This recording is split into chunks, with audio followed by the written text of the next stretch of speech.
আগরতলা শহরে বেআইনিভাবে ফুটপাত দখল করা ও ট্রাফিক জ্যামকে নিয়ে আগামী ফেব্রুয়ারি 3 তারিখ থেকে বড়সড় অভিযানে নামছে পুর নিগম। আগরতলা শহরে বেআইনিভাবে ফুটপাত দখল করা নিয়ে ট্রাফিক জ্যাম নিয়ে আগামী ফেব্রুয়ারি 3 তারিখ থেকে বড়সড় অভিযানে নামছেন পুর নিগম। এ বিষয়ে আগরতলা পুর নিগম কনফারেন্স হলে সাংবাদিক সম্মেলন করে বিস্তারিত তুলে ধরেন mayor Deepak Majumdar. Bureau report, রাতদিন নিউজ নেটওয়ার্ক।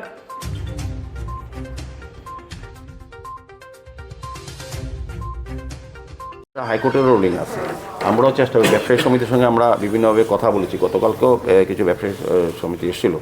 তো নির্দিষ্ট করা তাদেরকে প্রতিদিন 5 টাকা করে দিতে হয় নিয়ম, প্রতি ব্যবসায়ী। আমরা যেমন বাড়ি বাড়ি ডক্টর কালেকশনে আমাদের প্রতি বাড়িতে পার ডে 2 টাকা করে, মাসে 60 টাকা।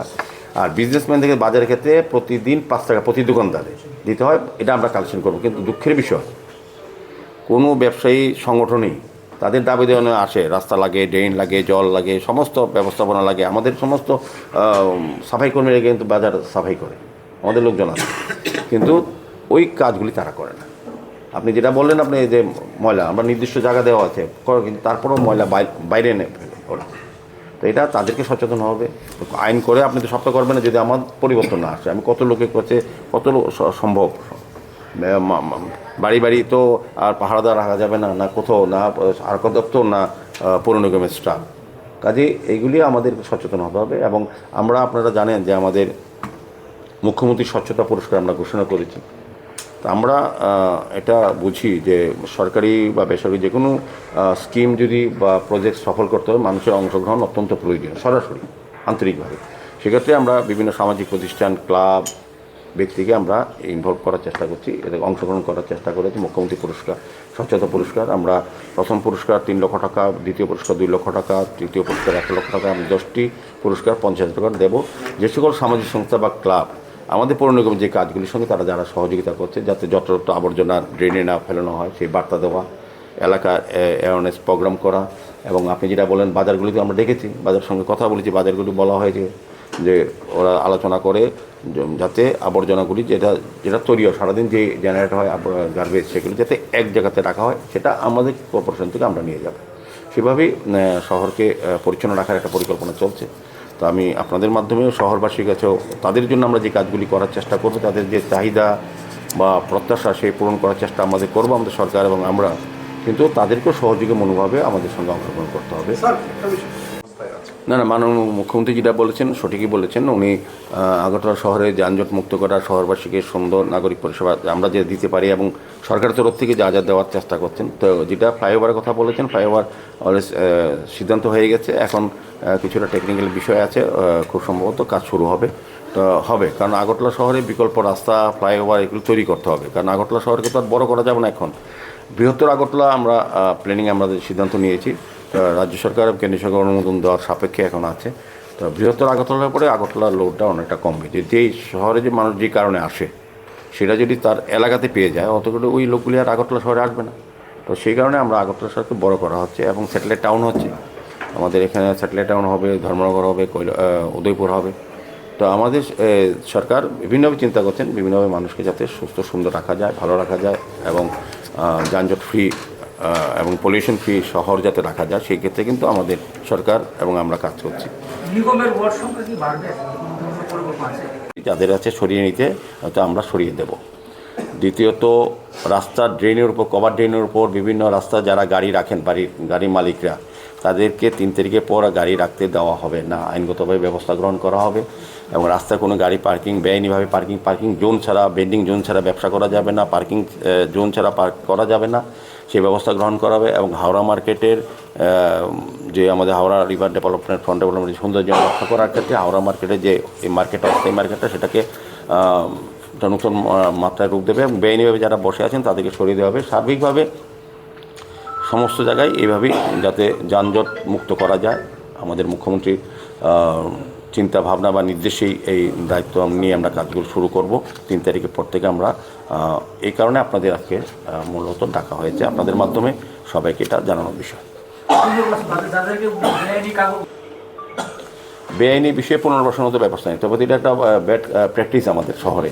আজকে আমরা এই হকার উচ্ছেদ কিন্তু এই প্রথম না, কিন্তু বেআইনি হকার হচ্ছে তো আমরা অনেকবার করেছি এবং দখল করে আমাদের বক্তব্য হচ্ছে আমাদের দখলমুক্ত কোনটা করি, মানুষের চলাচলের রাস্তাটা, বিষয়টা কার দেখা উচিত, আমাদের মানুষের যাতে স্বাভাবিক জীবনযাত্রা, স্বাভাবিক যান চলাচল স্বাভাবিকভাবে মানুষ চলতে পারে সেই বিষয়টা দেখা আমাদের। সেক্ষেত্রে যারাই প্রতিবন্ধ সৃষ্টি করে তারা তো বেআইনি। আমরা তো ফুটপাতে বসতে বলি না কাউকে, কোনো সরকারই বলে না, আমরাও বলি না। তো রাস্তার উপরে বেআইনিভাবে গাড়ি রাখা বা বেআইনিভাবে ব্যবসা করা, দোকান খোলা, আমরা কিছু জানি। দেখুন বিয়ে বাড়িগুলিও আমরা আরেকটা যে সিদ্ধান্ত নিয়েছি যে বিজ্ঞাপনের ক্ষেত্রে আপনি দেখবেন যত্রতত্র লাইভ পোস্টে, টেলিফোন পোস্টে বা বিভিন্ন জায়গায় বিজ্ঞাপন দিয়ে দেয় বেআইনিভাবে, আমাদের থেকে পারমিশন নেয় না। আমরা কড়া নির্দেশ দিয়েছি সমস্ত স্ট্রাকচার যাতে কেটে দেয় 3 তারিখের পর থেকে। যেগুলি বৈধ লাইসেন্স আছে, যারা বিজ্ঞাপনের জন্য প্রেয়ার করেছে, টাকা জমা দিয়েছে, নির্দিষ্ট স্থান নিয়েছে, তাদেরকে রাখা হবে, বাকি সমস্ত কেটে দেওয়া হবে, পুরো স্ট্রাকচার একদম কেটে দেওয়া হবে, নির্দেশ দেওয়া আছে। মানে বেআইনি কোনো কাজই আগরতলা শহরে আর করা যাবে না, যেই ক্ষেত্রে হোক, যে কোনো সেক্টরে হোক। আরো কারণ ব্যবসাদের কি মানে তাদের দোকান ভাঙার জন্য বা জিনিসপত্র সরিয়ে সময় দেওয়া আছে, যেহেতু 3 তারিখ তো সামনে কি না, ওদের 7 তারিখ। আবার আমাদের সাথে হ্যাঁ, ওটার সঙ্গে ওনারা আমাদের সঙ্গে কথা বলেছেন, গতকালকে ওনাদের সঙ্গে কথা বলেছি, বলার পর ওনাদেরকে বলেছি যে 7 তারিখ পর্যন্ত আপনাদের সময় দেওয়া হবে, আপনারা যদি সরিয়ে নিতে পারেন তাহলে আমরা আপনাদের সাহায্য করবো, 7 তারিখ পর আমরা সরিয়ে দেবো। এবং যাদের বৈধ কাগজ তৎকালীন সময় দেওয়া হয়েছিল তাদেরকে আমরা একটা সিস্টেম করে দিই। দেখুন বটতলা গোলচক্করটা আপনি দেখুন, শিববাড়ির সঙ্গে এখানে 18টা দোকান আমরা উচ্ছেদ করেছিলাম, প্রয়োজনীয়তা ছিল তখন। তো সেগুলিকে আমরা একটা সিস্টেমে কিন্তু একটা পরিমাপে একটা ঘর আমরা নিজেরা তৈরি করে দিচ্ছি। সেইভাবে এখানে আমরা এটা সাজুজ্য মেনটেন করে হাওড়া নদীর পাড়টা দেখুন অনেক সুন্দর হয়েছে এখন।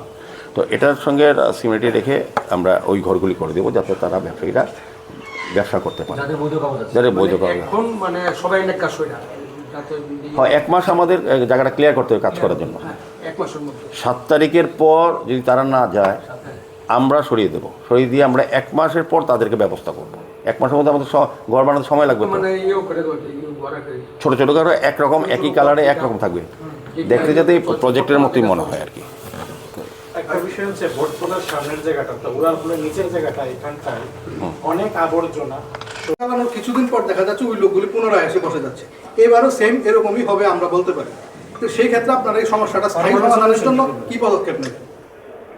না, এবার দেখা যাচ্ছে আপনি কাউকে তুলবেন, সবজি ব্যবসায়ী, ফুটপাত দখলদার বা কাপড় চোপড়ের ব্যবসায়ী কাউকে তুলছেন, 10 দিন পরে সে আবার এসে বসে যাচ্ছে। কারণ ট্রান্সপোর্ট আপনারা কি সেটা নিয়মিত অভিযান চালাবেন না, তাদের বিরুদ্ধে কোনো ফৌজদারি ব্যবস্থা নেবেন? আপনাদেরকে টাস্ক ফোর্স বাহিনী তারা খুবই উইক, তারা যদি শক্ত যদি না হইব অতদিন আগরতলা ফুটপাতে তারা বসবেই। একসময় আমরা দেখেছি টাস্ক ফোর্স আসলো শক্ত, যার ফলে অন্য কোনো ব্যবসায়ী বা ফুটপাত বললে টাস্ক ফোর্স আইয়াই এগুলির কিন্তু আপনারা মহারাজগঞ্জ বাজার অভিযান চালাচ্ছেন, শকুন্তলা রোড অভিযান চালাচ্ছেন, দেখা যাচ্ছে 10-12 দিন পরে সেম আবার তারা এসে বসে যাচ্ছে। 1 মিনিট আমি ওনার উত্তরটা আমি দিই। টাস্ক ফোর্স এখনও সবল। তখন যখন আমরা দেখছেন তখন লোক সংখ্যা কম ছিল, বেআইনি ব্যবসাদার কম ছিল, অল্প লোকে কাজ করতে পারত। এখন বেআইনি ব্যবসাদার সংখ্যা বেড়ে গেছে, রাস্তা মানুষ বেড়ে গেছে, গাড়ি বেড়ে গেছে, কন্ট্রোল করা কম। এটা সবটা বিষয় আমরা যেহেতু পৌর নাগরিকদের স্বাচ্ছন্দ্য দেখার দায়িত্ব আমাদের, এখানে সবটা দায়িত্ব আমরা নেই। যান চলাচল স্বাভাবিক রাখার ক্ষেত্রে আরক্ষা দপ্তর, পরিবহন দপ্তর এবং ট্রাফিক দপ্তরের একটা ভূমিকা আছে। আমাদের টাস্ক ফোর্সের সেই ফোর্স নেই, আইনগতভাবে ওনারা কাজটা করেন, তা ওনারা করছেন। কিন্তু যেহেতু বললাম তো যে আগরতলা শহর ছোট শহর, এটা বড় করা যাচ্ছে না।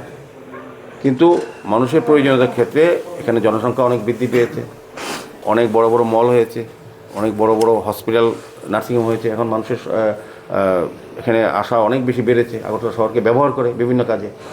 যত সংখ্যক লোক থাকে তার থেকে একটা সংখ্যক লোক কিন্তু বিভিন্ন জায়গা থেকে আগরতলা আসে, সারাদিন ব্যবহার করে। কাজে এটা সবটা ঠিক করা কিছুটা তো কষ্টকর ব্যাপারই হচ্ছে।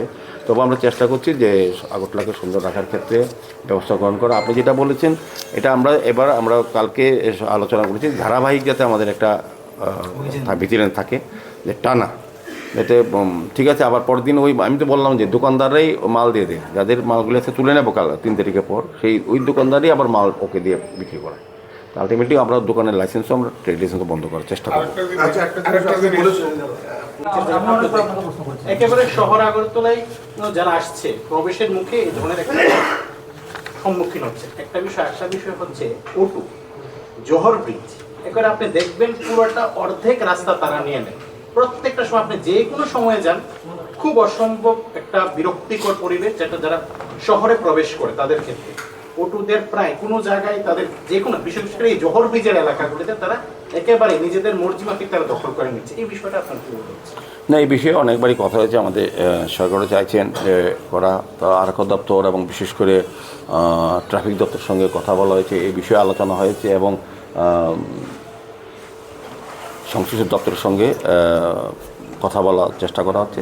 তো এগুলি এটা আমাদের আগরতলাতে এটা একটা সমস্যাই, এই রিক্সাগুলি যত্রতত্র চলে, অটোগুলি সিস্টেমে রাখে না, সেগুলির জন্য আমাদের পরিবহন দপ্তরের চেষ্টা করছেন বিভিন্ন আইন কানুন করে সিস্টেমে রাখার জন্য, এবং আমাদের সরকারও চাইছেন, আমরাও চাইছি এটা ব্যবস্থা গ্রহণ করা হবে। আর মূলত আরেকটা জিনিস বিষয় যেটা বললাম, আমার বলতে এই জায়গাটাতে যারা সরকারে যারা অনুযায়ী তাদের পরিমাপ অনুযায়ী রাখতে হবে। একটা টাইম আমরা এখন বেঁধে দিয়েছি, রাত্রি 11টার পর তাদেরকে সরিয়ে দিতে হবে যে জায়গায় ব্যবসা। পরের দিন 11টার পর ঢুকবে না আগরতলা শহরে আবার, কারণ 11টার পর ঢুকলে পরে আমরা শহরটা পরিষ্কার করতে পারবো। আর 11টার মধ্যে অফিস টাইম, স্কুল টাইম হলো যেই বিজি টাইম থাকে, এরপরে কিন্তু সমস্ত সিটিতে এরকম হয়। তো রাত্রি 11টার পর আপনাকে চলে যেতে হবে ব্যবসা করে আপনার টলি নিয়ে। পরের দিন 11টার পর ঢুকবে না আগরতলার ওই নির্দিষ্ট জায়গাতে আর কি। এটা হচ্ছে ভেন্ডিং যারা শহরে যারা সকালবেলা চা ব্যবসায়ী করে তারা কিভাবে করবে? আর অনেক ভেন্ডার আছে ধরুন সকালবেলা 4টা বা 5টার সময় চলে আসে, তাদেরও ঠেলা আছে বা না 11টা ভেন্ডিং যারা এমনিতে বাড়ি ঘরের দোকান দিতে করবে, কিন্তু যারা ভেন্ডিং লাইসেন্স বা ভেন্ডার তাদেরকে এই নিয়ম মানতে হবে। সকালে আমি চা খাবো বলে আমার জন্য নিয়ম মেনে ভেঙে একটা দোকান খুলবে, এটা করা হবে না। এটা মেনলি আরেকটা জিনিস আমরা স্পষ্টভাবে আজকে আপনাদের মাধ্যমে আরও বলতে চাই, শুধু আমাদের কভার ড্রেনের ওপর গাড়ি রাখে যারা, তারা বেআইনিভাবে রাখে, তাদের গাড়ি তুলে নেবো, এটা যেমন ব্যবস্থা গ্রহণ করা হবে। পাশাপাশি আমাদের লক্ষ্য রাখবেন সারা আগরতলা শহরে বিভিন্ন জায়গাতেই আপনার রেস্টুরেন্ট, ছোট ছোট হোটেল, খাবারের দোকান, ফাস্টফুডের দোকান, তাদের কাস্টমারদের বসানোর জায়গা হচ্ছে আমাদের মানুষের চলাচলের জায়গাটায়। তো এগুলো আমরা উঠিয়ে নিয়ে যাব, এবং যে দোকানের সামনে যারা এই ধরনের সিটিং অ্যারেঞ্জমেন্ট করবে তাদের ট্রেড লাইসেন্স আমরা কেটে দেবো। এবং শকুন্তলা রোডে যে ফুলের দোকানগুলি, তাদের জন্য আপনি যন্ত্রণা হাঁটতে পারবেন না। আমরা নিজেরা ভিজিলেন্স রাখার সুযোগ করেছি আমাদের প্রাইভেট এজেন্সির মাধ্যমে। যে সকল ফুলের দোকান থেকে ফুলগুলি এনে বিক্রি করে তাদের ফুলের দোকান আমরা বন্ধ করে দেবো, ট্রেড লাইসেন্স কেটে দেবো। তাদের নিজস্ব সবার ঘর আছে, তারা এখানে না ব্যবসা করে, ব্যবসাগুলি করে। এবং বড় বড় দোকানদার, বড় বড় আগরতলা শহর প্রতিষ্ঠিত দোকানদার, তাদের মালগুলি হকারদের বিক্রি করে রাস্তায় হ্যাঙ্গার দিয়ে। এখন যে হ্যাঙ্গারওয়ালাগুলি আমরা দেখবো যে তাদের দোকানে ঢুকে যায়, ওই দোকানে ট্রেড লাইসেন্স বন্ধ করে, ব্যবসা বন্ধ করে।